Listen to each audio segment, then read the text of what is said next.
স্বামী বা স্ত্রী একে অপরকে তিনটি জায়গায় চুমু দিলে আল্লাহ পাক তাদের মধ্যে ভালোবাসা সৃষ্টি করে দিবেন। অর্থাৎ স্বামী বা স্ত্রী একজন অপরজনকে যদি তিনটি স্থানে চুমু দিতে পারে, নবীজি সাল্লাল্লাহু আলাইহি সাল্লাম বলছেন আল্লাহ পাক তাদের দাম্পত্য জীবন সুখময় করে দিবেন। আম্মা জান আয়েশা রাদিয়াল্লাহু তাআলা আনহা বলছেন আল্লাহ রাসূল সাল্লাল্লাহু আলাইহি সাল্লাম একবার তার স্ত্রীকে চুমু খেয়ে তারপর ওযু না করে তিনি নামাজের মধ্যে দাঁড়িয়ে গেলেন। হযরত উরওয়া রাদিয়াল্লাহু তাআলা আনহু বলছেন এটা একমাত্র আপনি ছাড়া আর কে হতে পারে। আয়েশা রাদিয়াল্লাহু তাআলা আনহা তখন হেসে ফেললেন। তার মানে বোঝা যায় আয়েশা রাদিয়াল্লাহু তাআলা আনহাকে আল্লাহ রাসূল সাল্লাল্লাহু আলাইহি সাল্লাম চুমু দিয়েছেন। এবং আম্মা জান আয়েশা রাদিয়াল্লাহু তাআলা আনহা বলতেন যে আল্লাহ রাসূল সাল্লাল্লাহু আলাইহি ওয়াসাল্লাম আমি যেই পাত্রে খাবার খেতাম রাসূলও আমার সাথে একই পাত্রে খাবার খেতেন, এবং আমি যেই পেয়ালার মধ্যে পানি খেতাম আমার উচ্ছিষ্ট বাকি পানিগুলি আল্লাহ রাসূল সাল্লাল্লাহু আলাইহি ওয়াসাল্লাম ওই স্থান দিয়ে খেতেন যেই স্থান দিয়ে আমি ঠোঁট লাগিয়ে পানি পান করেছি। এজন্য আল্লাহ রাসূল সাল্লাল্লাহু আলাইহি ওয়াসাল্লাম বলছেন স্বামী বা স্ত্রী একে অপরকে যদি তিনটি স্থানে চুমু দিতে পারে আল্লাহ পাক তাদের মধ্যে ভালোবাসা সৃষ্টি করে দিবেন।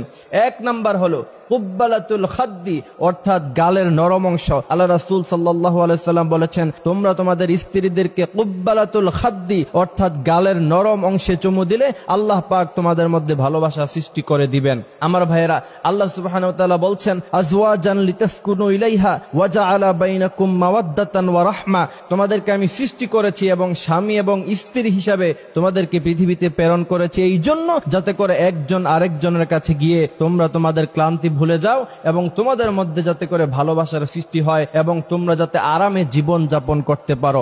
এজন্য প্রিয় ভাইয়েরা, প্রথম নাম্বার হলো কুব্বালাতুল খাদ্দি অর্থাৎ গালের নরম অংশে যদি একজন স্ত্রী অথবা স্বামী একজন অপরজনকে যদি চুমু দেয় আল্লাহ রাসূল সাল্লাল্লাহু আলাইহি সাল্লাম বলছেন তাদের মধ্যে ভালোবাসা সৃষ্টি হয়ে যাবে। সুবহানাল্লাহ। দ্বিতীয় নাম্বার হচ্ছে কুব্বালাতুল আইনাইন অর্থাৎ দুই চোখের মধ্যখানে আল্লাহ রাসূল সাল্লাল্লাহু আলাইহি সাল্লাম বলছেন যে কুব্বালাতুল আইনাইন দুই চোখের মধ্যখানে অর্থাৎ কপাল, এই কপালের মধ্যে যদি স্বামী বা স্ত্রী একে অপরকে চুমু দেয় আল্লাহ তাআলা তাদের মধ্যে ভালোবাসা সৃষ্টি করে দিবেন।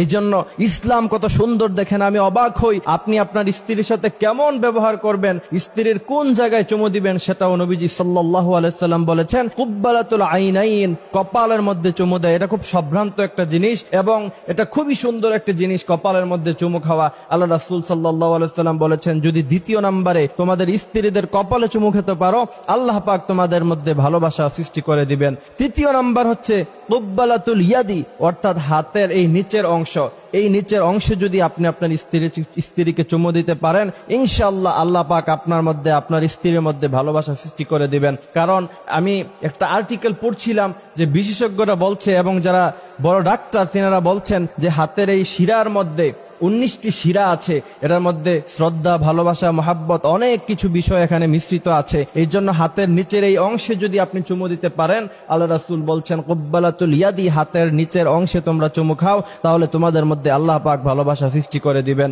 এই জন্য আমরা দোয়া করি আল্লাহ রাসূল সাল্লাল্লাহু আলাইহি ওয়াসাল্লাম স্ত্রীদের সাথে যেমন ব্যবহার করতে বলেছেন আমরা যেন তা করতে পারি, রাসূল পাক সাল্লাল্লাহু আলাইহি ওয়াসাল্লাম যা করতে নিষেধ করেছেন আমরা যেন সেগুলি থেকে বাঁচতে পারি, সে তৌফিক যেন আল্লাহ পাক আমাদের দান করে। আমিন।